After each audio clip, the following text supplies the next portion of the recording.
Bonjour à tous et bienvenue dans ce webinaire en français sur la suppression des données personnelles et sensibles des fichiers PDF. Ce webinaire va se dérouler en 3 temps. Les 20 premières minutes seront consacrées au processus de suppression des données sensibles d'un PDF, puis je vous présenterai brièvement les différentes solutions que nous apportons sur ce sujet. Ces 2 premières parties sont préenregistrées d'une part pour éviter tout souci technique, mais aussi pour nous permettre de réfléchir aux questions que vous pouvez nous poser tout au long du webinaire dans la partie chat de l'interface. Nous répondrons à vos questions dans la 3e partie. Avant d'aborder la suppression des données personnelles et sensibles d'un fichier PDF, nous allons d'abord définir quelques termes clés, puis nous verrons les différentes manières de supprimer ces informations, l'une que l'on peut qualifier de manuelle, c'est-à-dire que l'on laisse l'utilisateur décider de ce qu'il doit supprimer, et l'autre automatique, qui fait intervenir une recherche de texte avec de l'OCR. Nous terminerons sur quelques conseils et bonnes pratiques. Pour répondre à vos questions techniques aujourd'hui, j'ai invité Loïc Carrère, notre CTO. Il est spécialisé dans l'analyse de documents complexes, notamment la reconnaissance de caractères et d'éléments, et l'hypercompression, 2 enjeux majeurs du secteur de l'imagerie documentaire et du PDF. Quant à moi, j'ai rejoint Arpalis en 2009 et je m'occupe de la partie communication de la société et de nos nombreux produits. Je fais aussi partie du conseil d'administration de la PDF Association, qui organise cette série de webinaires, ainsi que de nombreux événements internationaux autour du PDF. Je tiens aussi à mentionner notre spécialiste PDF Mathus Pizur. Il n'est pas présent aujourd'hui, tout simplement parce qu'il n'est pas francophone, mais c'est lui qui s'occupe de ce projet dans notre équipe et qui m'a aidé pour la partie technique. Depuis que l'écriture existe ou presque, on a essayé de masquer certaines informations. Dernièrement, ce sont les lettres de Marie-Antoinette au comte de Fersen qui ont révélé leurs secrets. De nombreux passages avaient été caviardés où Marie-Antoinette et Fersen s'expriment dans des termes amoureux, bien que l'essentiel du contenu des correspondances soit de nature politique. Pour la première fois, on peut lire sous la plume de Fersen des phrases sans ambiguïté sur le sentiment qu'il porte à la reine et qui avaient été jusqu'ici soigneusement cachés. J'ai utilisé le terme caviardé pour désigner le fait de supprimer les données sensibles. La définition exacte de caviarder est recouvrir d'un enduit noir pour rendre illisible un passage d'un texte interdit par la censure. Cette expression date du XXe siècle et fait référence aux pratiques russes à l'époque de Nicolas Ier. La censure était pratiquée avec de l'encre pour cacher des passages. L'encre a très vite été associée au caviar, par sa couleur noire et son origine russe. Une autre définition de caviarder est censurer en biffant les passages d'un texte en supprimant une partie d'une publication. Nous avons un deuxième terme, donc qui ne comporte pas l'aspect négatif qu'on peut avoir dans le terme caviarder, c'est le terme biffer. Si vous avez utilisé l'outil d'Acrobat pour la suppression d'éléments d'un PDF, vous avez retrouvé ce mot biffer. Biffer un nom sur une liste, c'est le barrer, le rayer d'un trait. On emploie souvent ce terme dans le contexte judiciaire. Le deuxième exemple que je vous ai mis date de 2019 et appartient au domaine de la justice, il s'agit du rapport Mueller. Pour situer le contexte, le procureur spécial Robert Mueller était chargé d'enquêter sur des soupçons de collusion entre Moscou et l'équipe de campagne de Donald Trump en 2016, et il a publié un rapport à ce sujet. Donc, dans ce rapport, il exclut toute collusion entre les équipes de Donald Trump et le pouvoir russe, mais il met en lumière, sans pouvoir trancher, une série d'incidents qui tentent à montrer que le président a cherché à entraver le déroulement de l'enquête et interroge sur une éventuelle obstruction du cours de la justice. Ce rapport a été rendu public, mais largement expurgé des faits considérés comme top secret ou portant atteinte à la sécurité de l'État. On peut trouver ce rapport en ligne et on y voit des pans entiers recouverts de nos fameuses bifures. Sauf que, pour les documents électroniques, barrer, rayer, appliquer un rectangle noir sur du texte ne signifie pas qu'on a bien supprimé les informations qui se trouvent en dessous. Et voici ce qui arrive quand on se contente juste de mettre des rectangles noirs ou des annotations sur des informations confidentielles, on ne supprime pas du tout le texte en dessous. Un test très simple, qui a fait et qui fait toujours beaucoup de dégâts, est celui-ci. Si vous voulez savoir si la personne a correctement effacé les informations ou s'est contentée de les masquer, il suffit de copier l'ensemble du texte concerné et de le coller dans un éditeur de texte comme Notepad. Si la personne a mal fait son travail, on peut retrouver l'intégralité du texte. Et pourtant, cela fait des années que les acteurs du monde du PDF publient des articles, de la documentation à ce sujet. La technologie de la suppression définitive des données dans les PDF n'est pas nouvelle, mais elle est apparemment encore bien mal connue. Et quand je dis qu'elle n'est pas nouvelle, dès 1998, la société Appligent dépose un brevet sur la rédaction des PDF, et pour rappel, Adobe sort la première version du PDF en 1993. En 2006, dans la version 1.7, Adobe ajoute un addendum sur les annotations de rédaction ou bifure. Donc l'un des derniers ratages les plus marquants est celui que je vous ai mis en exemple. Il s'agit de Paul Manafort, qui a été président de la campagne présidentielle de Donald Trump en 2016. Donc ses avocats ont répondu à l'allégation de l'équipe de l'avocat spécial Robert Mueller, qu'on a vu précédemment, selon laquelle il aurait menti au procureur. Donc à la page 5, les avocats de Manafort ou les membres du personnel du ministère de la Justice ont tenté de caviarder un passage sensible. Malheureusement, simplement en copiant et en collant le paragraphe expurgé, il a été possible de lire les parties masquées et de découvrir de nouveaux détails sur la relation de Manafort avec Konstantin Kilimnik, un ancien associé et des liens avec la Russie. Des erreurs comme celle-ci, il faut savoir qu'on en trouve tous les jours, même chez les avocats de Facebook. Donc au-delà du secret défense, toutes les entreprises sont concernées par la suppression des données sensibles et personnelles, et dans tous les pays. Certains secteurs ont de fait une obligation légale de ne pas rendre publiques certaines de leurs données, comme la justice avec le secret judiciaire et la médecine avec le secret médical et professionnel. Mais même pour toutes les autres entreprises ou organismes, des réglementations existent à plusieurs niveaux, à la fois pour protéger les salariés et les clients. Donc on a bien sûr le RGPD en Europe, avec la CNIL en France, le California Consumer Privacy Act. Il faut savoir aussi que le Brésil vient de mettre en application une loi similaire il y a quelques semaines. Et la justice va relativement vite dans ce type d'affaires. 8 mois après la mise en application du RGPD, la CNIL réclame à Google plus de 50 millions d'euros et cette sanction a été confirmée par le Conseil d'État en 2020. Au niveau des sanctions, donc on risque jusqu'à 20 millions d'euros et même 4% du chiffre d'affaires mondial quand on est une multinationale. Donc nous avons vu plusieurs termes pour évoquer la suppression d'informations sur un document, mais aucun ne correspond exactement à ce processus sur des documents électroniques. Donc même si Adobe et de nombreux autres éditeurs, dont nous-mêmes, utilisent le mot biffer, il faut bien dire que la bifure PDF, ce n'est pas forcément très parlant, et surtout, on n'a pas la notion de suppression définitive dans la définition même de biffer.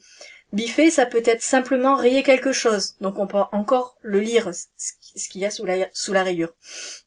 Et si on regarde du côté de l'anglais, on a le mot rédaction qui colle, donc redaction, qui colle parfaitement à notre définition de suppression définitive d'informations d'un document, qu'il s'agisse d'un document physique ou bien électronique.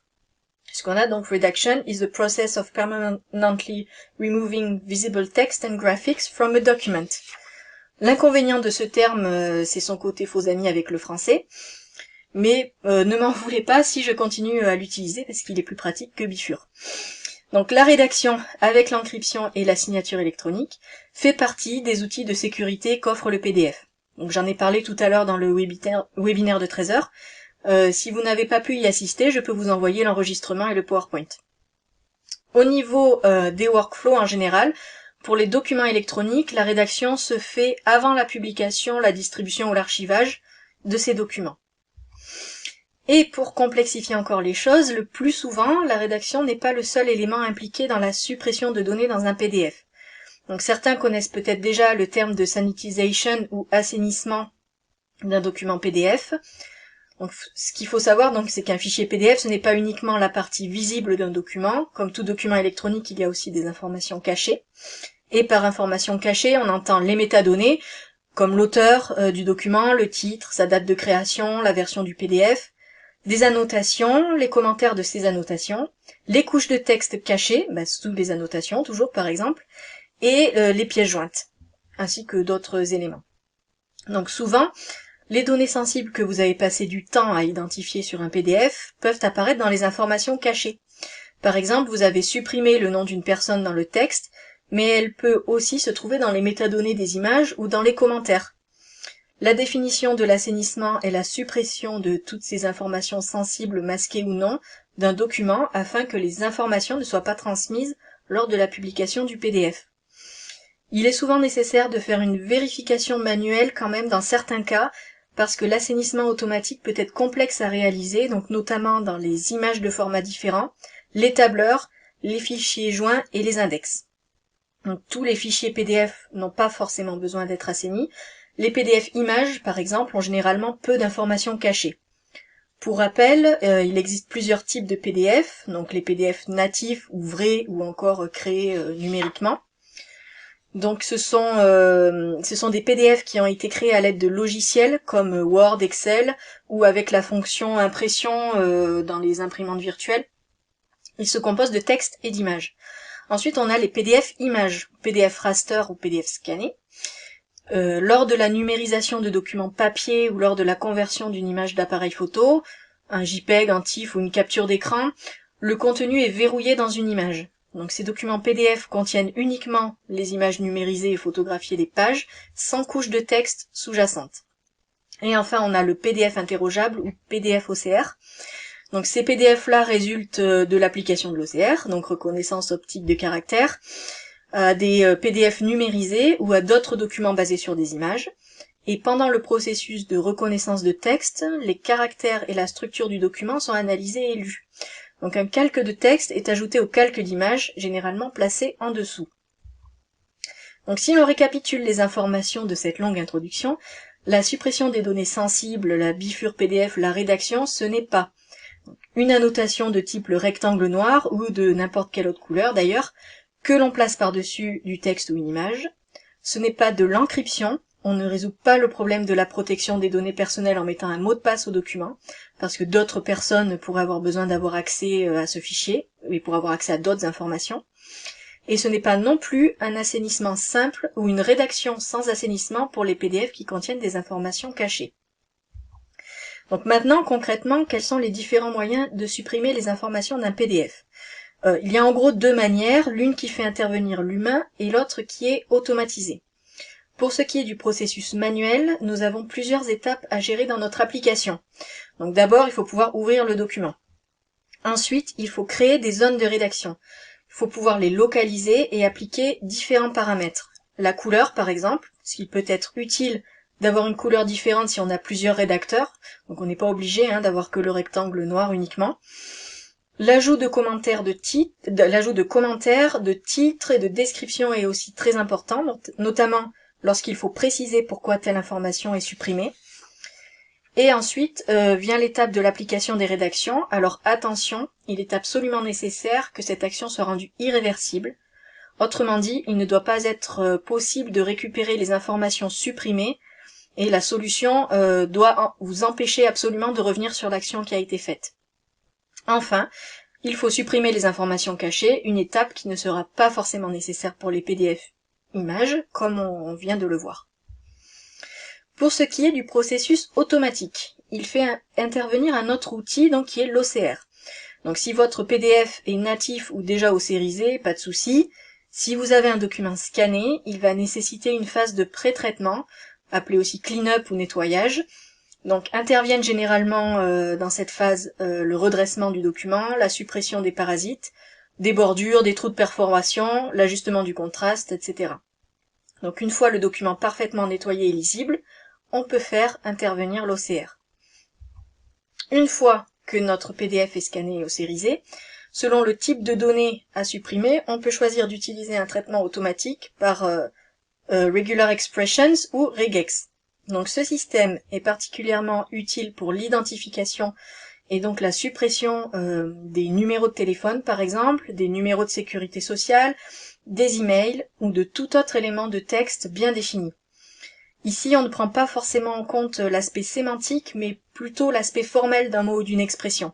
La clé, c'est de pouvoir définir un pattern qui permettra de reconnaître le mot. Donc ce processus automatique est très utile notamment dans les secteurs de l'assurance ou pour les RH, mais le sera beaucoup moins, voire même pourra être dangereux pour tout ce qui relève du secret judiciaire ou secret défense, où on aura besoin de supprimer beaucoup plus de choses.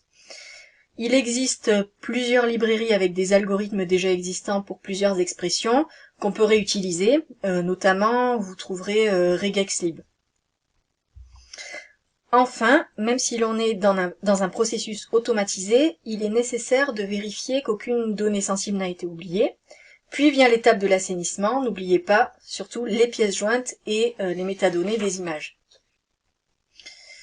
Est-ce qu'on peut automatiser à 100% la rédaction? Donc on a vu que si l'humain est faillible et peut oublier des choses, la machine l'est tout autant. Donc l'OCR, ce n'est pas un outil parfait ou magique. Même sur des documents parfaitement nettoyés, il peut subsister des erreurs. Attention notamment aux données présentes dans les tableaux, dans les graphiques et les index.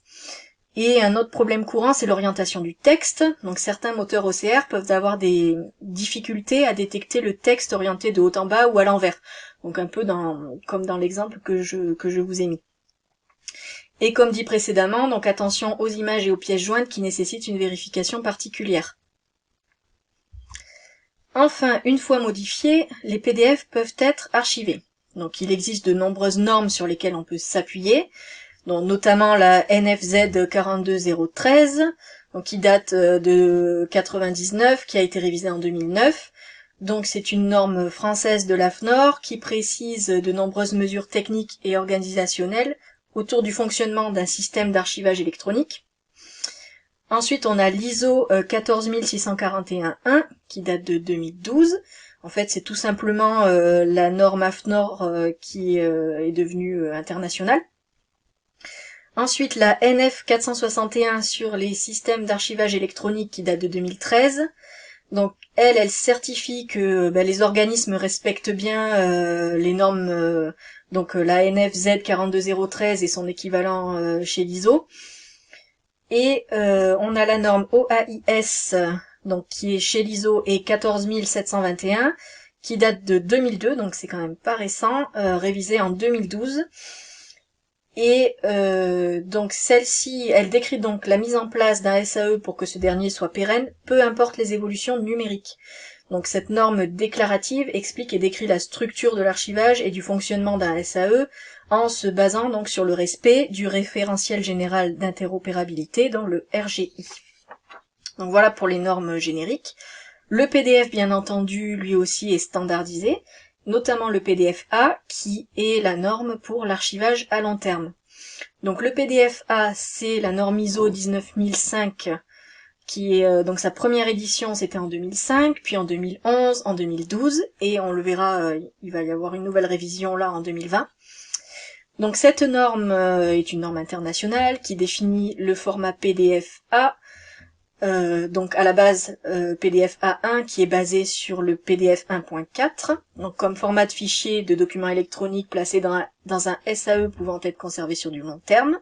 Ce format est fidèle au document original, image, police et taille d'écriture par exemple, ce qui permet de consulter un document sans que le logiciel sur lequel il a été créé ne soit installé sur le terminal utilisé.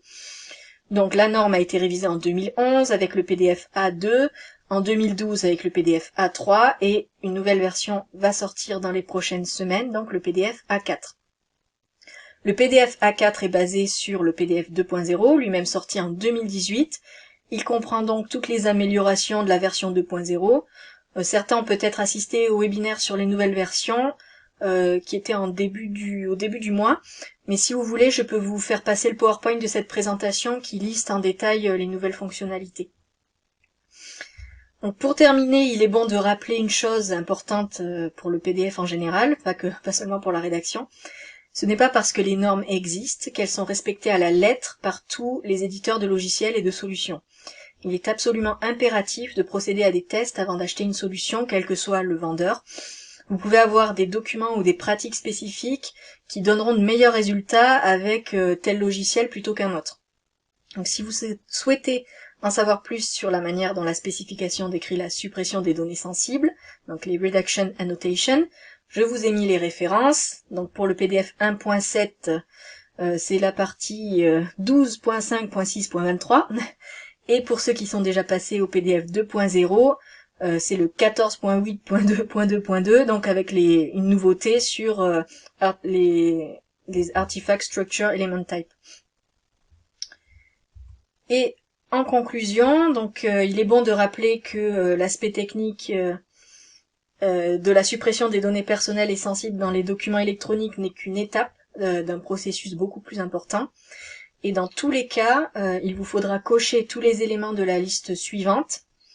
Donc d'abord, il faut définir le type d'information à supprimer. Bon, ça paraît évident, mais vous n'allez pas forcément utiliser les mêmes outils si vous avez des numéros de sécurité sociale et des emails à enlever ou des portions de texte en entier, ou les deux. Ensuite, il faudra choisir une méthode selon le type de PDF que vous avez. Est-ce que vous n'avez que des documents scannés, un mélange de scannés et de fichiers PDF créés numériquement? Ensuite, l'étape qui prendra certainement le plus de temps pour vous, c'est la phase de test, parce que vous aurez besoin de tester différents outils. Après, donc il faudra penser à définir le moment de rédaction et établir les rôles et les permissions des différents membres de l'équipe. Qui aura accès aux documents, qui aura les droits d'édition et à quel moment du workflow. Enfin, pour la gestion de la distribution et de l'archivage, il faudra absolument penser aux documents originaux, puisque ce sont eux qui contiennent les données sensibles et pas les documents sortants. Donc il est nécessaire d'avoir une stratégie cohérente pour eux aussi, surtout si vous faites appel à un sous-traitant, puisque les sous-traitants, même situés hors UE, sont bien sûr soumis au RGPD, et il est nécessaire de vérifier avec eux que toutes les conditions de confidentialité sont respectées. Et souvent, enfin le plus souvent, la création d'un registre des traitements est nécessaire. Donc j'espère avoir pu répondre à quelques-unes de vos interrogations sur la suppression des données personnelles et sensibles dans les fichiers PDF. Bien sûr, il s'agit ici d'une brève introduction, et à chaque fois que c'était possible, j'ai essayé de vous mettre des liens vers d'autres documents si vous voulez en savoir plus. Donc depuis 2007 et même 2003 pour Loïc, nous travaillons à Orpalis donc sur le traitement des documents électroniques et la gestion des flux. Notre expertise se situe, comme vous avez pu le deviner, au niveau du format PDF, mais aussi de l'OCR, la conversion de format, la reconnaissance des codes barres et l'imagerie documentaire. Nous développons de nombreux produits et solutions pour les développeurs du monde entier, et pour tout type de secteur et d'entreprise, des organismes gouvernementaux aux grands comptes. Donc nos solutions sont adaptées à différents types d'utilisateurs, donc des développeurs comme on l'a vu, mais aussi des gens qui ne sont pas développeurs. Donc je ne vais pas lister aujourd'hui toutes nos solutions, mais je vais vous présenter celles qui concernent la suppression des données. Donc notre best-seller depuis 2003, c'est le kit de développement gdpicture.net, qui comprend plus de 3000 fonctionnalités pour gérer l'ensemble du cycle de vie d'un document électronique, de son acquisition à l'archivage. GDPicture est à la base de tous nos autres produits et utilisé par nos clients de tout secteur dans le monde entier. C'est le seul SDK tout en un qui permet à la fois d'avoir des outils pour le PDF, dans la rédaction bien sûr, l'OCR, mais aussi la gestion de plus de 100 formats, dont les formats Office, la reconnaissance des codes barres et l'imagerie documentaire. DocuViewer, c'est notre kit de développement pour les applications web, donc on y retrouve toutes les fonctionnalités de GDPicture dans un visualiseur qui facilite le travail collaboratif en temps réel. Donc pour la rédaction, nous avons développé un snap-in spécifique qui permet de faire gagner du temps à ceux qui le souhaitent, mais aussi les développeurs peuvent développer leur propre outil directement. Toujours pour les développeurs, nous avons depuis cette année Passport PDF, qui est un ensemble d'API REST et de services dans le cloud, toujours pour la gestion du PDF et des documents électroniques. Donc c'est un outil très simple à utiliser pour intégrer des microservices directement dans vos solutions. Donc la documentation pour la rédaction PDF est accessible directement sur notre site pour faciliter l'intégration dans vos propres outils. Ensuite, et même enfin, AVPDF, qui s'adresse quant à lui à tout type de public. Donc il s'agit d'une application web gratuite, entièrement gratuite, du moins pour l'instant, avec plein d'outils pour gérer ces documents électroniques. Donc très simple d'utilisation, l'accent est mis sur la sécurité des documents, puisque chaque document traité est supprimé des serveurs au bout de 30 minutes, mais vous pouvez aussi les effacer manuellement dès que vous avez fini. Aucune donnée n'est conservée ni accessible, grâce à un système d'encryption sur plusieurs niveaux. Et contrairement à d'autres applications du même type, nous offrons des outils gratuits aussi pour les professionnels, comme la conversion en PDF-A, la suppression d'éléments de PDF et la suppression des données sensibles donc, mais aussi la gestion des formulaires, la conversion de formats spécifiques comme le DXF et le SVG, et plein d'autres outils. AVPDF est la partie visible, si on peut dire, de l'API REST de Passport PDF que je vous ai montré sur le slide précédent. Donc notre équipe se tient à votre disposition pour vous conseiller dans vos différents projets de gestion de PDF et de documents électroniques. Donc n'hésitez pas à nous retrouver sur nos différents sites internet, sur LinkedIn ou par email. Si vous voulez venir nous rendre visite, nous avons des bureaux dans la région toulousaine, à Toulouse et à Muret. Et si l'enregistrement a bien marché et que tout s'est déroulé correctement, nous pouvons maintenant passer aux questions. Et je vous remercie pour votre attention.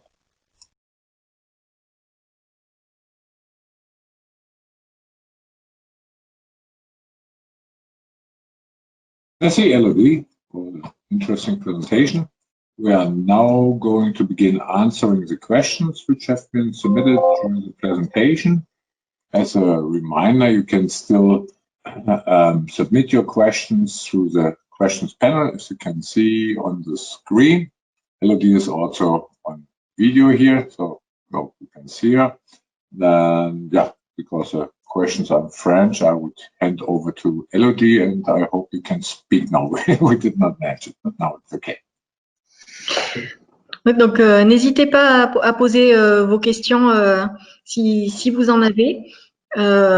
Donc, je suis ici avec Loïc, si jamais, qui pourra répondre aux questions techniques s'il y en a. Et bon, dans tous les cas, merci beaucoup pour avoir assisté à ce webinaire. I don't see any question from my side. Do you have some from on your side or no?